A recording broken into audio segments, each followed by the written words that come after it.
All right, let's dive into some seriously intriguing stuff today. Extraterrestrial and anomalous phenomena, but we're going to be looking for it in the Bible. In the Bible. Yeah.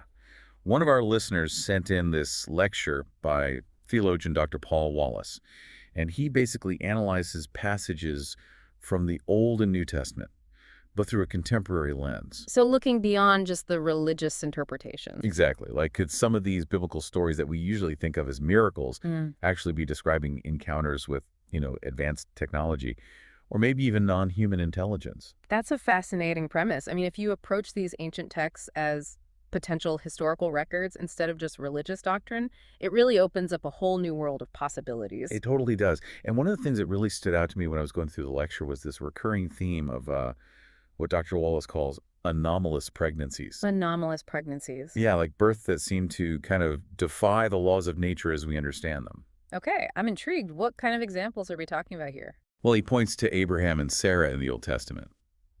They had a child when they were way past their prime.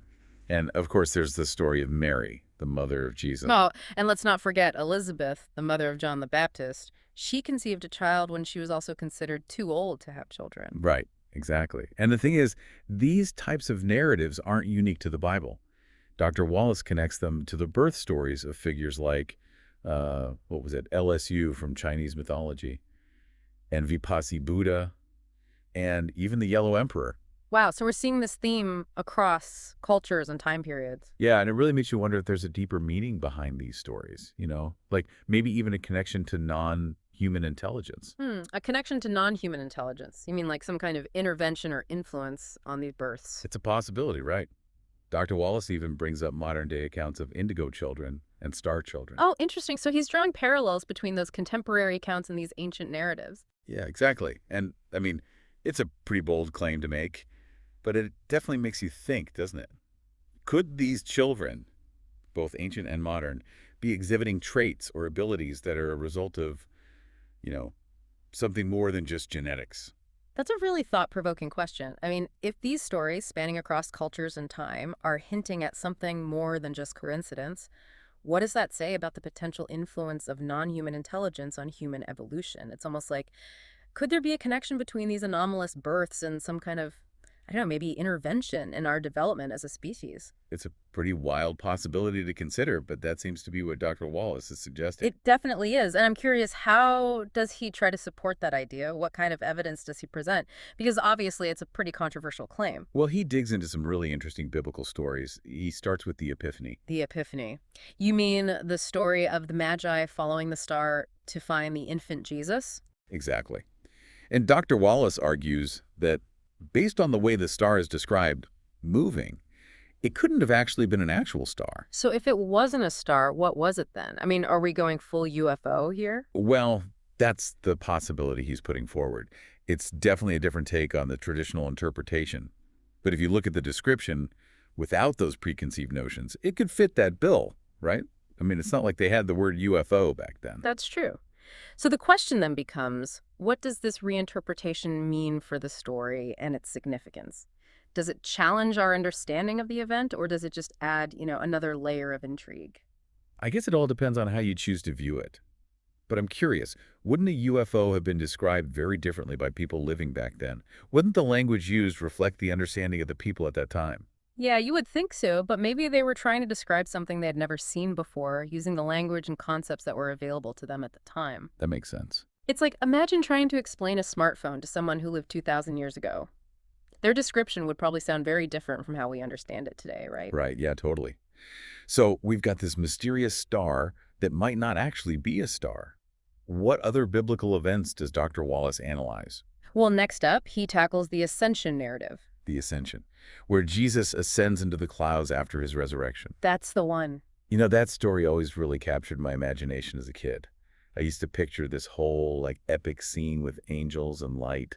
I think a lot of people did, but now, looking at it from this new perspective... That's a whole different ball game, right? Definitely. I mean, if you take the story literally, there are definitely elements that seem fantastical. Right. But there are also some interesting parallels to the story of Elijah being taken up in a fiery chariot. The fiery chariot. Yeah, could those be ancient descriptions of some kind of advanced vehicle? Maybe even some kind of otherworldly transportation system. Okay, so we've got the star, the fiery chariot. What else? Well, Dr. Wallace also delves into the Apostle Paul's vision of being caught up into the third heaven. Oh, wow, Paul's vision. That's a really trippy account. It is, and what makes it particularly interesting is that Paul himself describes it as a real experience, not a parable or a metaphor. He insists that it really happened to him. Yeah, he even mentions seeing and hearing things that he was forbidden to repeat. That sounds intense. What could he have possibly experienced that was so, I don't know, profound and forbidden? Well, Dr. Wallace suggests that it could be interpreted as an abduction experience, Abduction experience. Whoa. or perhaps as a form of astral travel. Wait, astral travel. Yeah, so astral travel or astral projection is basically the idea that your consciousness or your astral body can separate from your physical body. Okay, I've heard of that. And it can travel to other realms or dimensions. Okay, so we're talking about an experience that goes beyond the physical realm. Exactly. It really makes you wonder what Paul might have seen or encountered during this astral travel thing. Yeah, it does. And it's interesting because, if you look at other biblical figures like Enoch and Ezekiel, there are similar accounts of individuals having these profound otherworldly experiences. Right, yeah. So could all of these be attempts to describe encounters with something truly beyond human comprehension? Something that they just didn't have the language or the framework to explain? It's definitely a possibility worth considering. It is. It definitely makes you rethink some of these stories that you might have grown up with or heard about. All right, so what else does Dr. Wallace cover? Well, next he moves on to the Book of Revelation. Revelation. Oh, man, that's a whole other can of worms. It is. But there's one specific image he focuses on, Which is? the description of a cube-shaped New Jerusalem descending from the sky. Oh, yeah. I've always found that imagery really striking, but to be honest, I never really thought about it in a literal sense. Like a physical cube coming down from the sky. Right, it's definitely a vivid image.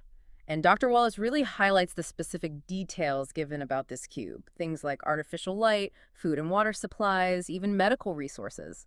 He even connects it back to Ezekiel's vision of a similarly equipped temple. Whoa. Okay, so if we're going with this whole advanced technology, extraterrestrial contact thing, Yeah. could these be ancient descriptions of spacecraft or like what some people today call motherships? That's exactly what he's suggesting. Wow, that's wild. I mean, I always thought of the New Jerusalem as more of a symbolic representation of heaven or a perfect city, but thinking about it as a physical structure coming down from the sky, that's definitely a new perspective. Mhm. And what about like the stars falling and the sky rolling up that's mentioned in Revelation? Those images always seem kind of apocalyptic to me. Right, and Dr. Wallace suggests those could be ancient ways of describing wormholes. Wormholes. Yeah, or other forms of interstellar travel, like ways of bending space and time to travel vast distances. Hold on, let's back up for a second. For our listener who might not be familiar with the concept, can you explain what a wormhole is? Sure, in very simple terms, a wormhole is like a theoretical passage through space-time that could create shortcuts for long journeys across the universe. Okay, so it's like a cosmic shortcut. Exactly. Imagine folding a piece of paper so that two distant points touch. Oh, okay, I get it. So if we're applying that concept to Revelation, are we talking about some kind of mass exodus, like people being transported to another planet or another dimension? That's where the idea of a breakaway civilization comes in. A breakaway civilization. Yeah, like Right. the text emphasizes that only the quote-unquote best people are taken aboard this cube-like vessel. Oh, wow. So it implies a selection process. Exactly. And that suggests a selective migration to another world, leaving behind those deemed unworthy. Man, that's heavy stuff. But wouldn't an event like that, a mass exodus or a breakaway civilization, wouldn't that have left more tangible evidence? Like, wouldn't there be some kind of historical record or archaeological findings to support that? That's a fair question, and it's definitely one that researchers in this field are actively exploring. So it's still an open question. Very much so. Oh.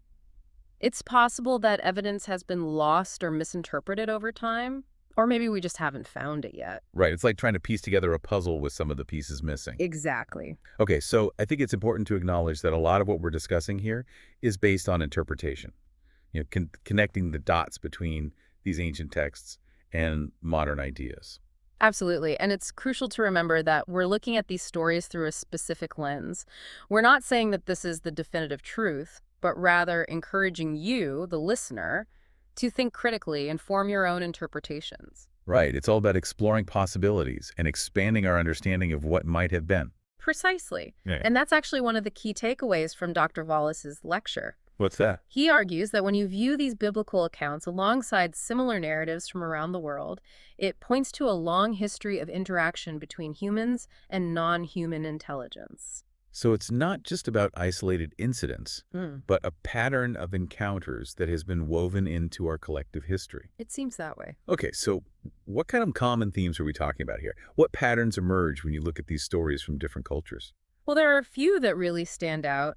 We see these patterns of artificial insemination, advanced technology, close encounters, sky gods, and interventions in human affairs popping up again and again across different cultures and time periods. It's like these stories are trying to tell us something about our past. Almost as if they hold a hidden message. Something that has been either lost or intentionally obscured over time. Right, like echoes of something real, something that happened in our distant past. But the details have become blurred and distorted through generations of retelling. It's a mind-boggling thought, isn't it? It is. That maybe, just maybe, our history is far more complex and mysterious than we ever imagined. Exactly. And if that's the case, what does it mean for us today? That's the million-dollar question. Dr. Wallace encourages us to ask ourselves a few key questions. First, how do these reinterpretations challenge our existing beliefs? Our beliefs about history, about religion, about humanity's place in the cosmos. It's easy to just dismiss these ideas as outlandish or fringe theories, right? But if we're willing to at least open our minds to the possibility, it can lead to some pretty profound insights. We can. What other questions does he pose? He also asks us to consider the implications if we take these stories, at least in part, as literal accounts of ancient encounters. Meaning, what if we weren't alone? What if we've never been alone? Exactly. What would that mean for our understanding of ourselves, our place in the universe? What kind of knowledge or technologies might have been lost or obscured over time if these encounters did occur? It's a lot to unpack, that's for sure. It And it really makes you wonder what we might have missed or forgotten over the centuries. Hmm. What if there are clues hidden in plain sight, just waiting to be rediscovered? It really does. Imagine if we could, tap into that lost knowledge. What kind of advancements might we be capable of? What mysteries could we unlock? So if we're, entertaining this possibility that ancient civilizations did have contact with, beings with advanced technology, does that mean we're somehow destined to follow in their footsteps? Are we on a predetermined path? Or do we have the power to shape our own destiny? That's a really deep question, and it's Yeah. one that I think each of us has to grapple with individually. Dr. Wallace doesn't necessarily offer a definitive answer, but he does leave us with some, food for thought. Oh, okay, what's that?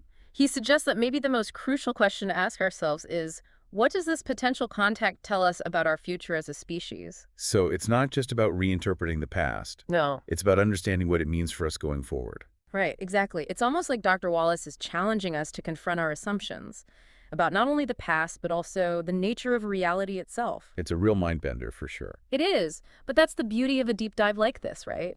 It's not about providing all the answers, but about sparking curiosity and encouraging us to, think critically about the world around us. I think that's what I appreciate most about this whole discussion. We're not just accepting things at face value, we're questioning, we're exploring, we're considering alternative perspectives. Exactly. And by doing so, we open ourselves up to new possibilities and a deeper understanding of our place in the universe. Well said. So as we wrap up this deep dive into extraterrestrial and anomalous phenomena in the Bible, I want to leave you with one final thought-provoking question to ponder. Okay, hit me. If these ancient civilizations did interact with advanced beings, what knowledge or technologies might have been lost or obscured over time? And could we be on the verge of rediscovering that knowledge now? As we push the boundaries of science and explore the vastness of space, it's definitely something to think about as you continue your own exploration of the unknown. Couldn't have said it better myself. Thanks for joining us on this incredible journey. Until next time, keep questioning, keep exploring, and keep looking up. It makes you wonder what amazing things we might be capable of if we could just unlock some of that lost knowledge. Right, totally. It's almost like, what if those ancient stories are more than just stories? What if they're like blueprints or clues to technologies and knowledge that we've just, I don't know, forgotten about over time? Right. like pieces of a puzzle that we haven't quite figured out how to put together yet. Exactly. And maybe as we explore further, as we push the boundaries of science and technology, maybe we'll start to uncover those missing pieces. Maybe we'll even start to recognize the echoes of that ancient knowledge in our own modern advancements. That would be pretty mind-blowing. To think that we might be rediscovering things that were known to our ancestors thousands of years ago. It's like, what if we're not as advanced as we think we are? What if we're just catching up to what those ancient civilizations already knew? That's a pretty humbling thought. It is. And it makes you wonder what else is out there. What other secrets are waiting to be uncovered? What other stories haven't we heard yet? Right. It's like every time we think we've got a handle on things, the universe throws us a curveball. Yeah. And reminds us that there's still so much more to learn. And so much more to explore. Exactly. Well, I think we've given our listeners a lot to chew on today. It's been an incredible journey exploring these alternative interpretations of the Bible. It really has. And I hope it's inspired some of you out there to do your own digging and to, question the accepted narratives and maybe even challenge some of your own beliefs. Couldn't agree more. So, as we wrap things up, I just want to say thanks for joining us on this deep dive. And until next time, keep questioning, keep exploring, and keep looking up.